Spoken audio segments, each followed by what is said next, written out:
everyone. My name is Elizabeth Schwartz.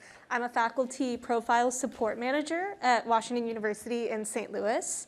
And today I am joined by my colleague. I'm Laura Simon. I'm a research support librarian at Becker Medical Library at WashU School of Medicine in St. Louis. So starting in January of this year, our Pure installation was expanded to include 1,200 more faculty. So that's what we're going to be talking about today. So Pure was started at the medical campus as a pilot project in 2019, just on the medical campus. After a one-year pilot, a full-time employee position was added to support the project, and that's my job. We have about 3,000 or so faculty enabled with PRS, and we are exclusively using Scopus as our import source. And while all of the management and support for Pure and research profiles, as we've named it, comes from the library, it's not coming out of the library's budget. And now I'd like to tell you a little bit about WashU. So in addition to our medical school, WashU has 8 other schools, including a School of Engineering, Law, a College of Arts and Sciences, Fine Arts. We have a social work school, a School of Public Health, and a business school. So our medical school is located over on the medical campus and then across Forest Park. The rest of us are on the Danforth campus. In total, we have around 4,500 faculty and about $1 billion worth of sponsored research. Okay, so the decision to expand to the university was really driven out of a university-wide strategic planning project that started in 2022. And one of the main goals of that project was to enhance research activities on both campuses. So then around 2023 or so, a group of stakeholders from both campuses was formed to discuss goals and possibility of implementing a campus-wide faculty profiling system. The stakeholder group agreed that the solution should be a good match for all kinds of faculty from a diverse set of disciplines and backgrounds. They said that they agreed that faculty will not need to additionally edit their profiles, which is they don't edit their profiles now on the medical campus.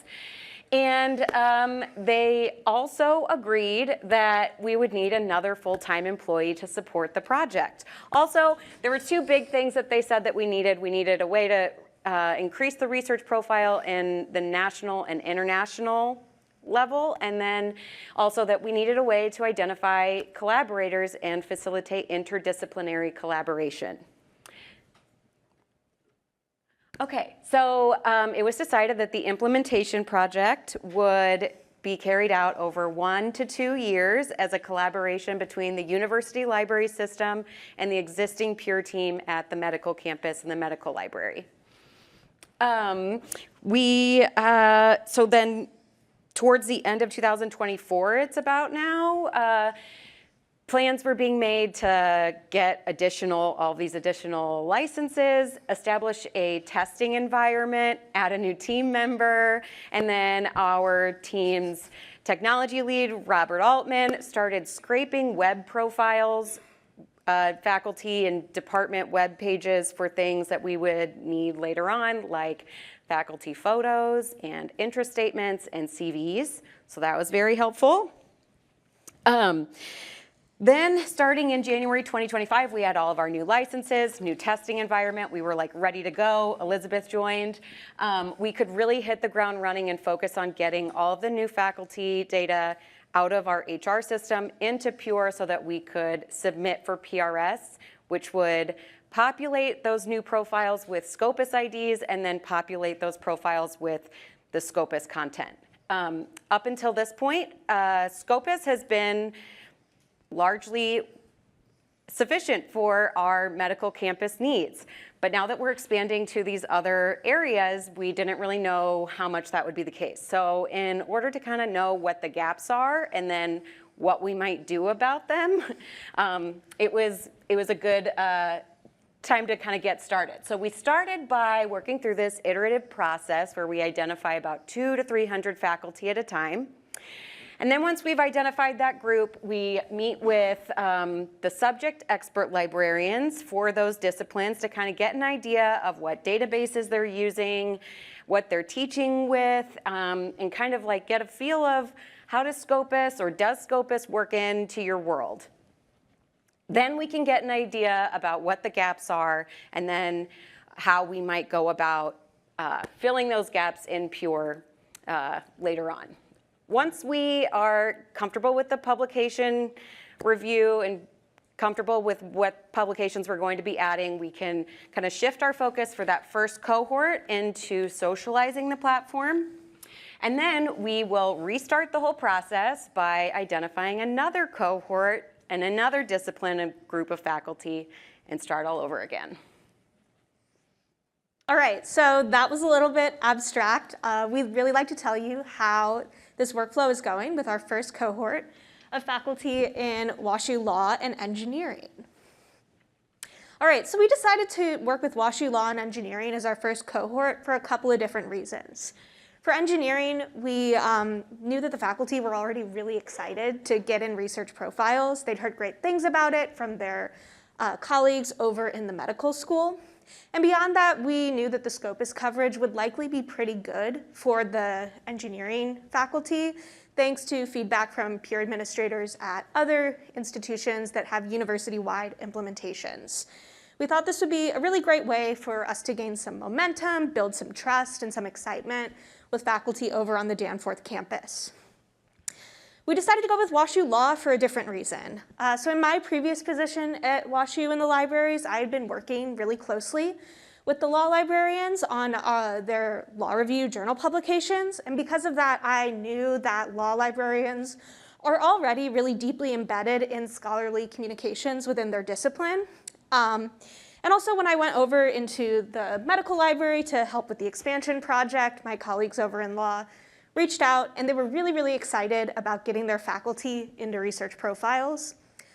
So on the one hand, law definitely presented a challenge for us. We knew that the Scopus coverage on its own probably wouldn't be super great. However, we thought that it was really great for us to start figuring out how we might assess the gaps in Scopus coverage early on in the project. And then beyond that, we thought that working on prioritizing the needs of a non-STEM discipline and a discipline where scholarly communication, if you know law, it's weird. It's really odd. But we thought that would really help us start to build some trust with faculty outside of STEM. So we thought, well, why not? Yeah. So now that we had identified law and engineering as our first kind of group, we met with our library expert colleagues. And the engineering librarian told us, go ahead with Scopus and Web of Science, you'll be great. And we were like, wonderful. And then law was different, as Elizabeth said. We learned pretty quickly from our librarian colleagues in the law school that student-edited law review journals are a really large part of the scholarship that we're going to see for our law faculty. On top of that, much unlike, not like the medicine publications that I'm used to, they're not always peer reviewed. So it was like, this is a way different thing than we are used to, kind of restructured how we're thinking about this project. It really also just revalidated our approach to meeting with those librarians before we got too far, because they understand the shape of the research of their researchers, and they understand more importantly, or importantly to us, where to find it. So that was very good. The law librarian introduced us to Hein Online as the go-to indexing source. But she also suggested that we check out a database called Index to Legal Periodicals and Books, which is indexed and provided through EBSCOhost. I think that's, yeah. Yeah, okay, cool. Oh, this turned green. That's great. That's weird. All right, whatever. Used to be red. Yeah, it used to be red, just so you guys know. So anyway, after we had met with our library colleagues, it was time for us to start to analyze the databases that they had recommended to us, which you can see on this now green chart on this slide that I don't remember being green. So anyway, for all of these databases, we had two questions. First, what's in this database and to what extent does it overlap with what is in other databases, especially Scopus? And second, to what extent is this database going to provide good coverage for our faculty in the discipline it was recommended for specifically? So I want to start talking about engineering first. So in order to figure out the extent to which our engineering recommended databases, which were Scopus and Web of Science, and we thought, why not IEEE too, to figure out the extent to which they overlapped with each other, Robert decided to create another database that would allow us to view in spreadsheet format which publications were indexed in which of the databases that have been recommended to us so far. So based off of this analysis, we found out that Scopus, Web of Science, and IEEE had really significant overlap in terms of their engineering-related publications. And so that allowed us to move forward, focusing our analysis just on Scopus.